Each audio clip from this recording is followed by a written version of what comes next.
Heart beat scan ఒక్క second లోనే world class 640 slide CT scan ఇప్పుడు మీ విస్టా ఇమేజింగ్ బంజారా హిల్స్ లో. ఆయన కాలేజ్ స్టూడెంట్గా ఉన్నప్పుడు ఏ వ్యక్తినైతే చూసి, ఏ వ్యక్తినైతే ఆరాధించి, ఏ వ్యక్తినైతే దేవుడిలాగా భావించి ఇండస్ట్రీలోకి ఆయన స్ఫూర్తితో వచ్చి ఎన్టీఆర్ గారు ఆయన అంతలా ఆరాధించిన కృష్ణ గారు తర్వాత కాలంలో ఆయన మీదే ఒక సెటరికల్ మూవీ తీయడం, ఆయన నిర్ణయాలకు వ్యతిరేకంగా వెళ్ళడం, అదే మండలాధీశుడు సినిమా రిలీజ్ అయింది, అయిపోయింది, అంతా అయిపోయింది. అయిపోయిన తర్వాత ఢిల్లీ పార్లమెంట్ దగ్గర ఎక్కడో రామారావు గారు ఎదురయ్యారంట కృష్ణ గారికి. వెళ్ళి మరి పెద్ద ఆయన కదా, వెళ్ళి నమస్కారం అండి, నమస్కారం బ్రదర్, ఇంకా మా మీద సినిమాలు తీస్తున్నారా అని అన్నాడంట కృష్ణ గారిని. లేదండి అది ఇదన్నట్ట. మళ్ళా రామారావు గారి దానవీర కర్ణకి కురుక్షేత్రం ఆపోజిట్గా తీశాడు కదా, దేవదాస్కి ఆపోజిట్గా మళ్ళీ దేవదాస్ రిలీజ్ చేశారు కదా. అవును. అయినా మళ్ళా నాగేశ్వరరావు గారితో హేమీ లాంటి సినిమా చేశాడు ఆయన. అంతకుముందే దేవుడు చేసిన మనుషులు ఇవన్నీ రామారావు గారితో సినిమాలు చేశాడు. అవును. రామారావు గారితో విభేదం పెంచుకున్న రామారావు గారితో సినిమాలు చేశాడు, నాగేశ్వర గారితో విభేదం పెంచుకున్న సినిమాలు చేశాడు.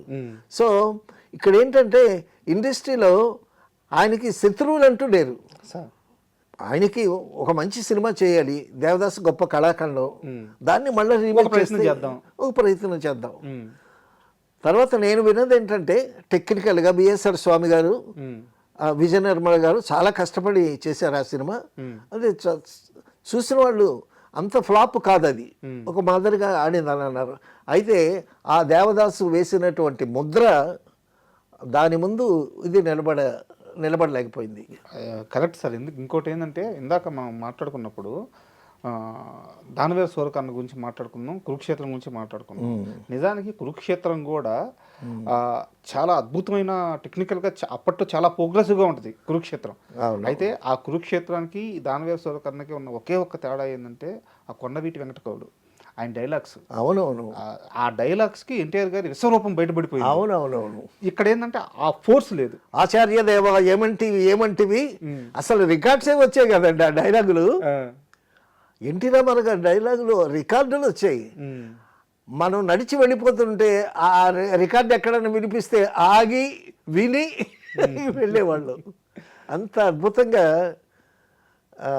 మరి దానవీర సూరకర్ణ అలాగా చేయటం వల్ల కంపారిజన్ వస్తుంది కదా. ఖచ్చితంగా ఒకే టైంలో కంపారిజన్ వస్తుంది. అయితే ఎన్ని దెబ్బలు తగిలినా సరే ఆయన ఆ మొండిగా ముందుకెళ్ళడం, ఆ పట్టుదల, ఆ ధైర్యం, ఆ సాహసం వదలలేదు. చిన్న ఎగ్జాంపుల్ అడుగుతాను సార్, మీరు అప్పుడు ఇండస్ట్రీలో ఉన్నారు కాబట్టి, దగ్గర నుంచి చూసిన మనిషి కాబట్టి. తర్వాత ఈ ఒక్క ప్రశ్న, ఆ రోజుల్లో సింహాసనం సినిమా తీస్తుంటే ఆ సెట్లు, ఆ బడ్జెట్ ఇదంతా తెలిసి ఇండస్ట్రీ మొత్తం ఆశ్చర్యపోయిందంట. డెఫినెట్గా అసలు ఆ సెట్స్ చూడడానికి వెళ్ళామండి జనాలందరూ. నేను కూడా ఆ సెట్స్ చూడటానికి మా ఫ్రెండ్స్తో కలిసి వెళ్ళాము. ఆ సెట్స్ ఏంటి, ఆ వైభవం ఏంటి, ఆ పద్మాలయ స్టూడియో అది ఏమిటది, బిత్తరపోయాం మేము చూసి.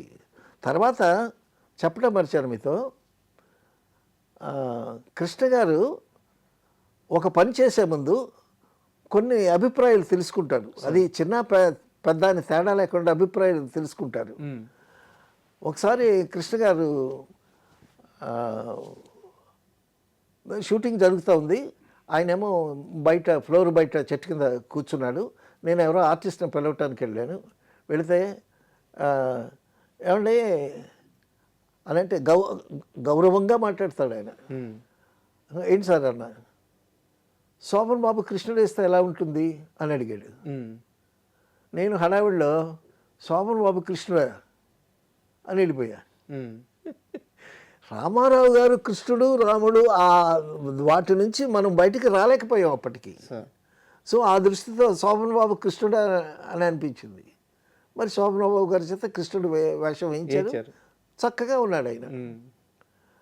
సో అంటే ఇతను చిన్నవాడే, ఇతని అభిప్రాయం మనకెందుకు అనేటటువంటి దృక్పథం కాదు. అందరూ ఒకటే ఆయనకి. సో అంత సమాన దృష్టి, ఆ మానవతా భావం, ఆ చుట్టుపక్కల ఉండేటటువంటి మనుషుల మీద అభిమానం అవన్నీ కూడా ఆయనలో మూర్తభించాయని చెప్పుకోవటానికి చాలా గొప్ప నిదర్శనం ఆయన. సో అండ్ చెక్స్ కూడా ఆయన దగ్గర ఉన్న చెక్స్ అన్ని కానీ పెడితే స్టూడియోలో అసలు స్టూడియో మొత్తం దాన్ని తోరణాలుగా కట్టొచ్చు ఆయన స్టూడియో మొత్తం అని చెప్పి చెప్తారు. చెక్స్ చాలా చల్లని చెక్స్ ఆయన దగ్గర బౌన్స్ అయిన చెక్కులు చల్లని చెక్కులు అన్నీ అలాగే పడి ఉంటాయంట. బట్ ఏ రోజు నిర్మాత నీళ్ళు అడగడంట. అవును, డబ్బు మనిషి కాదండి ఆయన. ఆయన గొప్ప మానవత. అది మనుషులు కావాలి ఆయనకి. మంచి మంచి సినిమాలు చేయాలి, తర్వాత కొత్త వాళ్ళని ఎంకరేజ్ చేయాలి. అలాగే ఎంతమంది డైరెక్టర్స్ని ఎంకరేజ్ చేశాడు.